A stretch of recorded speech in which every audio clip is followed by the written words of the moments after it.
ಕರ್ತವ್ಯಗಳ ಒಂದು ಪುಸ್ತಕ ಅಲ್ಲ, ಇಡೀ ಅಖಂಡ ಭಾರತವನ್ನು ಒಗ್ಗೂಡಿಸಿದಂಥ ಒಂದು ಶಕ್ತಿ. ನ್ಯಾಯ ಧರ್ಮ ಸಮಾನತೆಗಳನ್ನು ಸಾರುವುದರೊಂದಿಗೆ ನಾವೆಲ್ಲರೂ ಒಂದೇ ಎಂಬ ಮಂತ್ರವನ್ನು ಸಾರಿದಂತಹ ಒಂದು ಮಾನವ ಗ್ರಂಥ. ಅಂತಹ ಶ್ರೇಷ್ಠ ಸಂವಿಧಾನ, ಅರ್ಥಪೂರ್ಣವಾದ ಸಂವಿಧಾನ ಜಾರಿಯಾದಂಥ ದಿವಸ ಇವತ್ತು ಜನವರಿ 26. ಅದರ ಒಂದು ಸವಿನೆನಪಿಗಾಗಿ 76ನೇ ಗಣರಾಜ್ಯೋತ್ಸವವನ್ನು ನಮ್ಮ ಶಾಲೆಯಲ್ಲಿ ಹಮ್ಮಿಕೊಂಡಿದ್ದೇವೆ. ಈ ಕಾರ್ಯಕ್ರಮಕ್ಕೆ ನಮ್ಮ ಒಂದು ಮನವಿಯನ್ನು ಮನ್ನಿಸಿ ಅತಿಥಿ ಅಭ್ಯಾಗತರು ಆಗಮಿಸಿದ್ದಾರೆ. ಅವರೆಲ್ಲರನ್ನೂ ಧ್ವಜಾರೋಹಣ ಕಾರ್ಯಕ್ರಮಕ್ಕೆ ಬರಮಾಡಿಕೊಳ್ತಾ ಪ್ರಾರ್ಥನೆಯೊಂದಿಗೆ ಇವತ್ತಿನ ಗಂಭೀರ ಗಣಪತಿಯನ್ನ ಪಾಲಿಸೋ ಗಂಭೀರ ಗತಿ ನಂದನ ಸುಂದರ ವದನ ಪಾರ್ವತಿ ನಂದನ ಸುಂದರ ವದನ ಸರ್ವಾದಿ ಸುರ ಪ್ರಿಯ ಶಿರಬಾಗುವೆನ ಸರ್ವಾದಿ ಸುರ ಪ್ರಿಯ ಶಿರಬಾಗುವೆನ ಗಣಪತಿಯನ್ನ ಪಾಲಿಸೋ ಗಂಭೀರ ಗಣಪತಿಯನ್ನ ಪಾಲಿಸೋ ಗಂಭೀರ ನೆರವೇರಿಸಿಕೊಡಬೇಕು ಅಂತ ಹೇಳಿ ನಮ್ಮ SDMC ಅಧ್ಯಕ್ಷರಾದಂತಹ ನಾರಾಯಣ್ ಜಗದಾಳಿ ಅವರಲ್ಲಿ ವಿನಂತಿ ಮಾಡಿಕೊಂಡು ಅವರಿಗೆ ನಮ್ಮ ಪ್ರೌಢಶಾಲೆಯ ಪರವಾಗಿ ಹೃತ್ಪೂರ್ವಕದ ಸ್ವಾಗತವನ್ನು ಬಯಸ್ತಾ ಇದ್ದೇನೆ. ನಮ್ಮ ಪ್ರೌಢಶಾಲೆಯ ಉಪಪ್ರಾಂಶುಪಾಲರಾದಂತಹ ಶ್ರೀ ಜನಾರ್ದನ್ ಗಾಂವ್ಕರ್ ಅವರನ್ನು ಹಾರ್ದಿಕವಾಗಿ ಸ್ವಾಗತಿಸ್ತಾ ಇದ್ದೇನೆ. ಪ್ರಜ್ಞೆಯನ್ನು ಬೆಳೆಸಿಕೊಳ್ಳಬೇಕು ಅಂತ ಹೇಳ್ತಾ ನಿಮ್ಮೆಲ್ಲರಿಗೂ ಸಹ ಈ ಸಂದರ್ಭದಲ್ಲಿ ಹಾರ್ದಿಕ ಸ್ವಾಗತವನ್ನು ಕೋರಿ ನನ್ನ ಸ್ವಾಗತ ಮಾತನ್ನು ಮುಗಿಸ್ತಾ ಇದ್ದೇನೆ. ನಮಸ್ಕಾರ.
ಮಾತುಗಳನ್ನು ಆಡಲು ಬಯಸುತ್ತೇನೆ.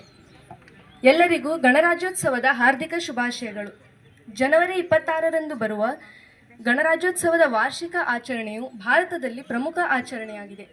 ಇದು ನಮ್ಮ ರಾಷ್ಟ್ರವು ತನ್ನ ಸಂವಿಧಾನವನ್ನು ಅಳವಡಿಸಿಕೊಂಡಿದ್ದ ದಿನವನ್ನು ಗುರುತಿಸುತ್ತದೆ ಮತ್ತು ಇದು ನಮ್ಮ ಇತಿಹಾಸದಲ್ಲಿ ಮಹತ್ವದ ಮೈಲಿಗಲ್ಲು. ಆಗಸ್ಟ್ 15, 1947ರಂದು ಭಾರತಕ್ಕೆ ಸ್ವಾತಂತ್ರ್ಯ ದೊರೆತ ನಂತರ ಸಂವಿಧಾನದ ಅಂಗೀಕಾರದ ಕಡೆಗೆ ಪ್ರಯಾಣವು ಪ್ರಾರಂಭವಾಯಿತು.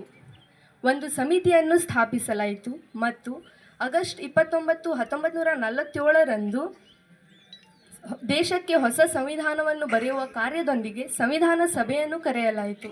ಡಾಕ್ಟರ್ BR ಅಂಬೇಡ್ಕರ್ ಅವರನ್ನು ಈ ಗುಂಪಿನ ನಾಯಕರನ್ನಾಗಿ ನೇಮಿಸಲಾಯಿತು ಹಾಗೂ 2 ವರ್ಷ 11 ತಿಂಗಳು ಹಾಗೂ 18 ದಿನಗಳ ಅವಧಿಯಲ್ಲಿ ಸಂವಿಧಾನವನ್ನು ರಚಿಸಲಾಯಿತು. ಜನವರಿ 26, 1950ರಂದು ಸಂವಿಧಾನವನ್ನು ಅಧಿಕೃತವಾಗಿ ಘೋಷಿಸಲಾಯಿತು.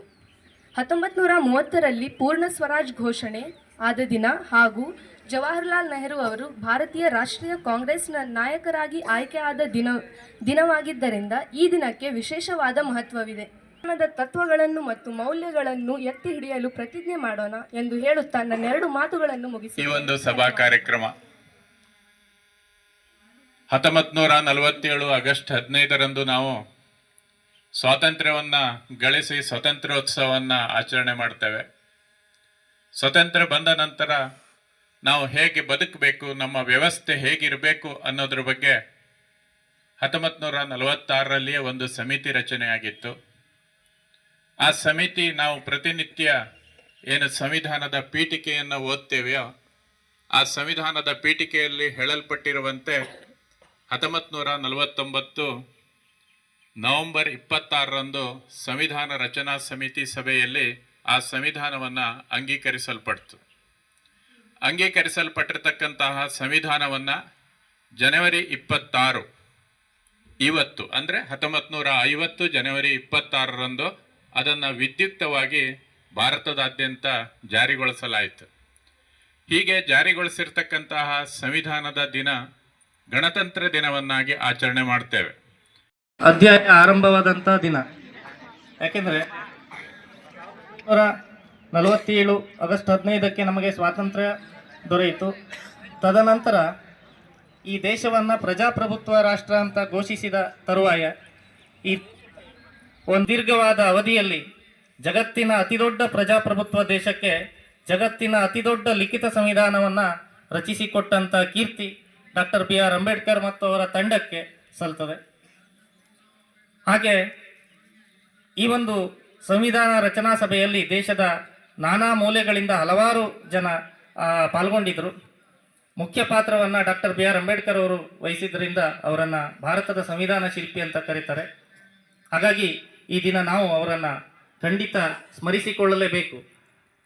ಒಂದು ಪ್ರಜಾಪ್ರಭುತ್ವ ವ್ಯವಸ್ಥೆ ಒಂದು ವಾಹನ ಇದ್ದ ಹಾಗೆ ಸಂವಿಧಾನ ಅನ್ನುವಂಥದ್ದು ಅದರ ಚಾಲಕ.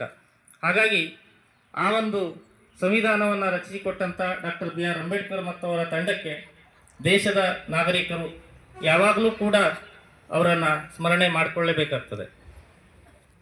ಹಾಗೆ ಈ ಸಂದರ್ಭದಲ್ಲಿ ಪ್ರಜಾಪ್ರಭುತ್ವದ ಅತಿದೊಡ್ಡ ತವರು ಅಂತ ಕರೆಯಲ್ಪಡುವಂಥ ನಮ್ಮ ದೇಶ ಇವತ್ತು ಪ್ರಪಂಚದ ಪ್ರಭಾವಶಾಲಿ ದೇಶಗಳ ಪಟ್ಟಿಯಲ್ಲಿ ಸೇರಿರುವುದು ನಮಗೆಲ್ಲ ಹೆಮ್ಮೆಯ ಸಂಗತಿ. ತಮಗೆಲ್ಲ ತಿಳಿದಿರುವ ಹಾಗೆ ಪ್ರಪಂಚದ 5ನೇ ಅತಿದೊಡ್ಡ ಆರ್ಥಿಕ ಶಕ್ತಿಶಾಲಿ ದೇಶ ಅಂತ ನಮ್ಮ ದೇಶ ಹೊರಹೊಮ್ಮಿದೆ.